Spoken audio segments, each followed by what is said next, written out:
Hello friends, இன்றைக்கி நம்ம இந்த வீடியோவில் முருங்கைக்காய் கூட்டு எப்படி பண்ணுறதுன்னு பார்க்கலாம். இந்த கூட்டு பண்ணுறதுக்கு ஃபஸ்ட்டு வந்து நம்ம முருங்கைக்காயை வேக வச்சு எடுத்துக்கலாம்.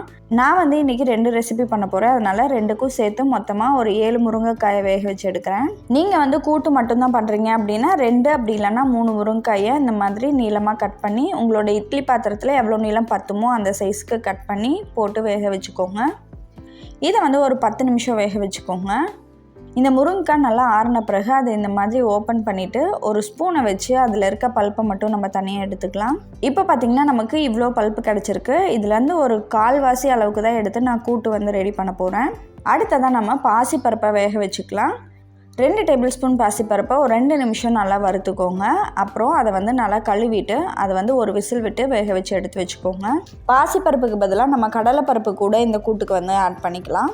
பாசிப்பருப்பை வேக வைக்கும் போது அது கூட ஒரு சிட்டிகை அளவுக்கு மஞ்சத்தூளையும் சேர்த்து வேக வச்சுக்கோங்க. நம்மளோட பாசிப்பருப்பு ரொம்ப குழஞ்சிடக்கூடாது, இந்த மாதிரி வேக வச்சு எடுத்துக்கோங்க.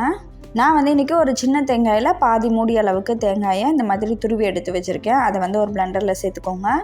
அது கூடவே ஒரு சின்ன துண்டு இஞ்சி, 2 பச்சை மிளகா, 1/2 டீஸ்பூன் சீரகம், இது எல்லாத்தையும் சேர்த்து கொஞ்சமாக தண்ணியும் சேர்த்து அரைச்சி எடுத்து வச்சுக்கோங்க. அடுத்ததாக நம்ம தாளிக்கிறதுக்காக ஒரு ஃப்ரை பேன் அப்படி இல்லைன்னா கடாய் எடுத்துக்கோங்க. அதில் ஒரு 2 டீஸ்பூன் அளவுக்கு எண்ணெய் ஊற்றிட்டு அதில் 1/4 டீஸ்பூன் கடுகு சேர்த்து நல்லா கடுகு வெடித்து வர வரைக்கும் வெயிட் பண்ணுங்கள். கடுகு நல்லா வெடித்து வந்த பிறகு அதில் ஒரு பெரிய வெங்காயத்தை பொடியாக நறுக்கி எடுத்து வச்சுருக்கேன், அதை சேர்த்துக்கலாம்.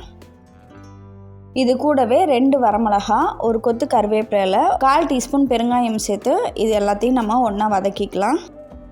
வெங்காயம் நல்லா கண்ணாடி பதம் வந்த பிறகு நம்ம எடுத்து வச்சுருந்த முருங்கைக்காய் பல்ப்பை இது கூட சேர்த்துக்கோங்க. கூடவே 1/4 டீஸ்பூன் மஞ்சத்தூளையும் சேர்த்து நம்ம நல்லா வதக்கிக்கலாம். இந்த முருங்கைக்காயை இது கூட சேர்த்து ஒரு 2 நிமிஷம் நல்லா வதக்கிக்கோங்க. இது நல்லா வதங்கின பிறகு இதில் நம்ம வேக வச்ச பாசிப்பருப்பை சேர்த்து நல்லா கிளறிக்கலாம். இது கூடவே கொஞ்சமாக தண்ணியையும் சேர்த்து இது வந்து நல்லா கொதித்து வர வரைக்கும் வெயிட் பண்ணுங்கள். இப்போ பாருங்கள், கூட்டு வந்து நல்லா கொதிக்க ஆரம்பிச்சிருச்சு. இந்த சமயத்தில் நம்ம இதில் 1 டீஸ்பூன் அளவுக்கு கல்லுப்பு சேர்த்துக்கலாம். இப்போ பாருங்கள், கூட்டு வந்து நல்லா கொதிக்க ஆரம்பிச்சிருச்சு. இந்த சமயத்தில் 1 டீஸ்பூன் அளவுக்கு கல்லுப்பு சேர்த்துக்கோங்க.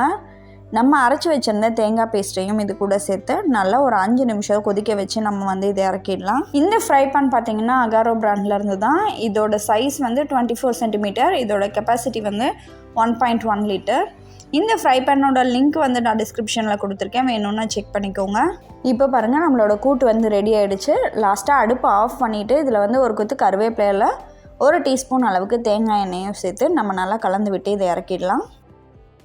இந்த முருங்கைக்காய் கூட்டை நீங்களும் உங்கள் வீட்டில் கண்டிப்பாக ட்ரை பண்ணிவிட்டு உங்கள் வீட்டில் முருங்கைக்காய் கூட்டு ட்ரை பண்ணிவிட்டு எப்படி இருந்தது அப்படிங்கிறத கமெண்ட்டில் சொல்லுங்கள். நன்றி.